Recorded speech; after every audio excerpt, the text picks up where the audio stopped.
예, 안녕하세요. 7월 12일 월요일 짱목과 말씀 수다의 시간입니다. 오늘도 함께 하시는 우리 지체분들, 또 외부에서 혹시 말씀을 듣는 분들, 함께 나누는 분들 감사를 드립니다. 예, 오늘 또 레위기 말씀인데요. 레위기 8장 1절부터 21절의 말씀인데요. 하나님 말씀을 보시겠습니다. 여호와께서 모세에게 말씀하여 이르시되 너는 아론과 그의 아들들과 함께 그 의복과 관유와 속죄제의 수송아지와 순양 2마리와 무교병 한 광주리를 가지고 온 회중을 회막문에 모으라.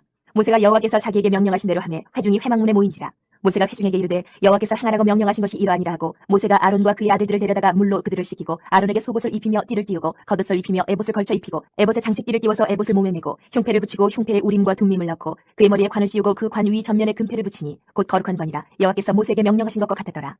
모세가 관유를 가져다가 성막과 그 안에 있는 모든 것에 발라 거룩하게 하고 또 제단에 7번 뿌리고 또 그 제단과 그 모든 기구와 물두멍과 그 받침에 발라 거룩하게 하고 또 관유를 아론의 머리에 붓고 그에게 발라 거룩하게 하고 모세가 또 아론의 아들들을 데려다가 그들에게 속옷을 입히고 띠를 띠우며 관을 씌웠으니 여호와께서 모세에게 명령하신 것과 같았더라. 모세가 또 속죄제의 수송아지를 끌어오니 아론과 그의 아들들이 그 속죄제의 수송아지 머리에 안수하며 모세가 잡고 그 피를 가져다가 손가락으로 그 피를 제단의 네 귀퉁이 뿔에 발라 제단을 깨끗하게 하고 그 피는 제단 밑에 쏟아 제단을 속하여 거룩하게 하고 또 내장에 덮인 모든 기름과 간꺼풀과 두 콩밥과 그 기름을 가져다가 모세가 제단 위에 불사르고 그 수송아지 곧 그 가죽과 고기와 똥은 진영 밖에서 불살랐으니 여호와께서 모세에게 명령하신 것 같았더라. 또 번제의 순양을 드릴 때 아론과 그의 아들들이 그 순양의 머리에 안수하며 모세가 잡아 그 피를 제단 사방에 뿌리고 그 순양의 각을 뜨고 모세가 그 머리와 각 든 것과 기름을 불사르고 물로 내장과 정강이들을 씻고 모세가 그 순양의 전부를 제단 위에서 불사르니 이는 향기로운 냄새를 위하여 드리는 번제로 여호와께 드리는 화제라.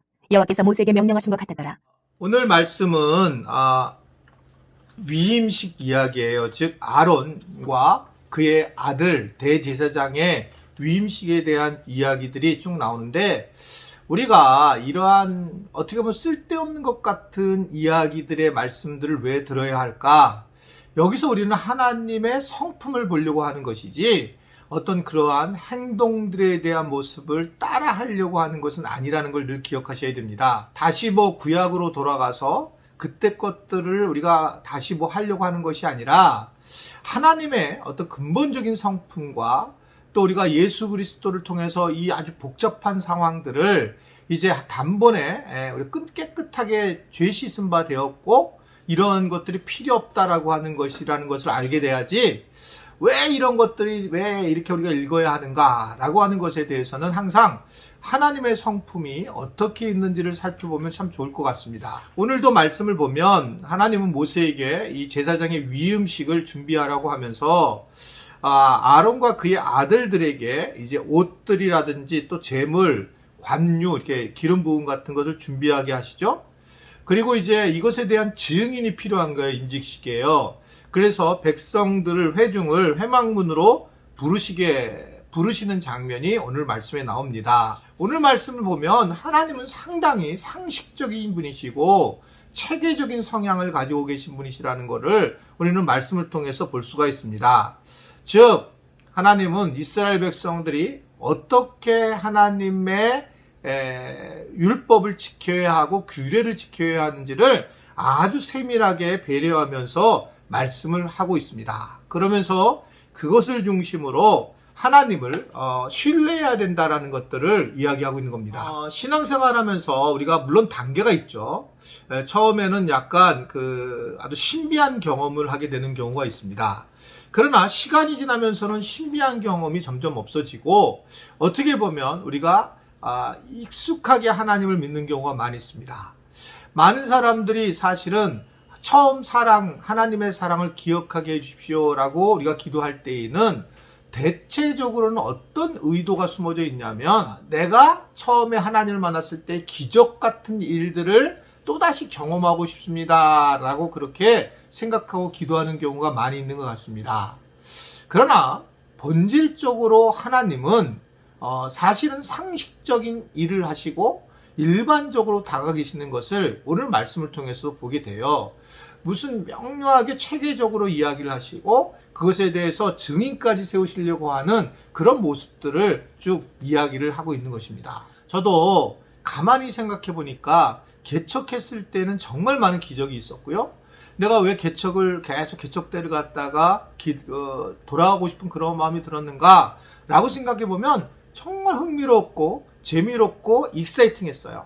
즉 하나님이 일하시는 것들, 사람을 통해서 보내주시는 상상할 수 없는 일들을 개인적으로 경험했기 때문에 그런 이제 마음이 드는 겁니다.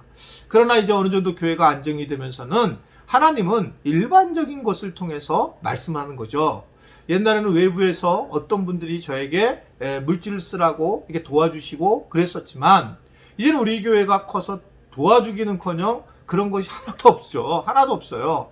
그러니까 결국 도와줘야지 내가 누군가 나에게 도움을 주는 그런 시대는 끝난 거죠. 그러니까 어떻게 보면 하나님이 하시는 일을 내가 직접 경험하는 것은 굉장히 약해졌다.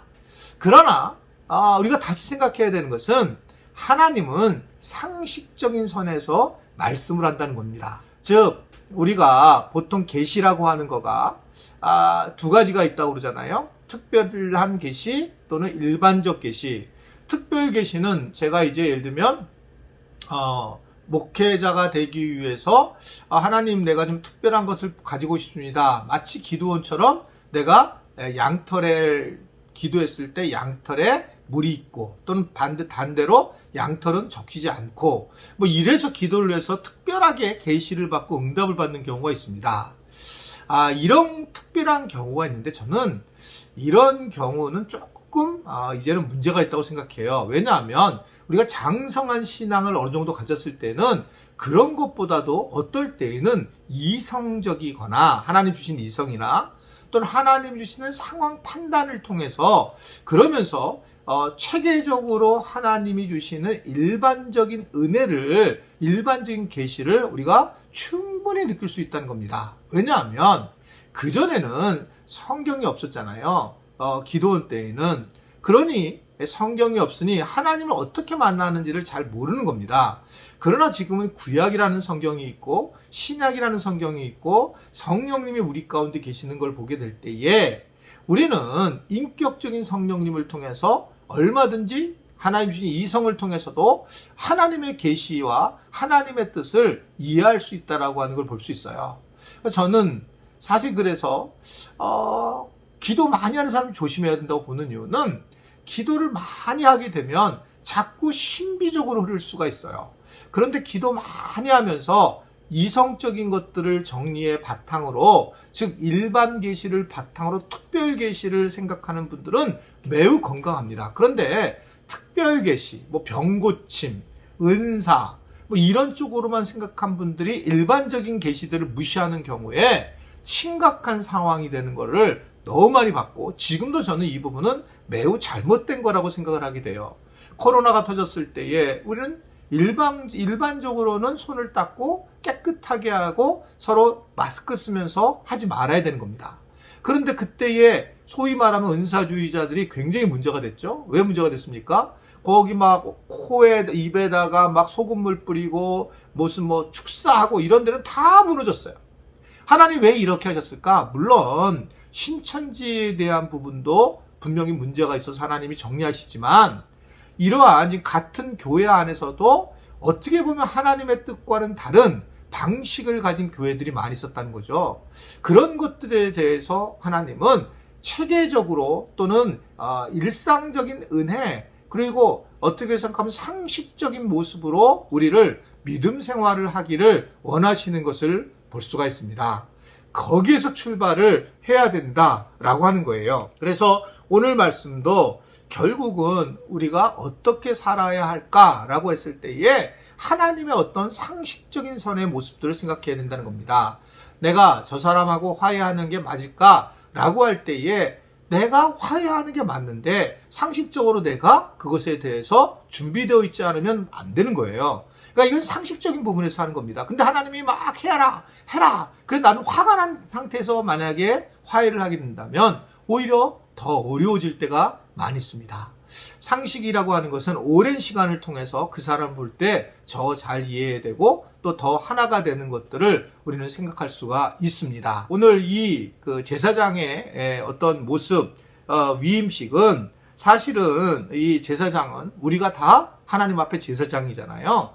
그래서 우리는 늘 하나님 앞에 이러한 제사장의 모습으로 순결하고 또한 충성된 삶을 살아가야 된다는 것들을 오늘 우리에게 전해주고 있습니다. 하나님이 주신 일반적인 은혜나 일반적인 계시를 통해서 우리는 그것을 충성된 사람으로 나는 제사장이야 라고 하는 것처럼 그러한 마음을 가지고 살아가는 것이 올바른 신앙의 모습이라는 것을 오늘 우리에게 본문 말씀은 다가오고 있는 것 같아요.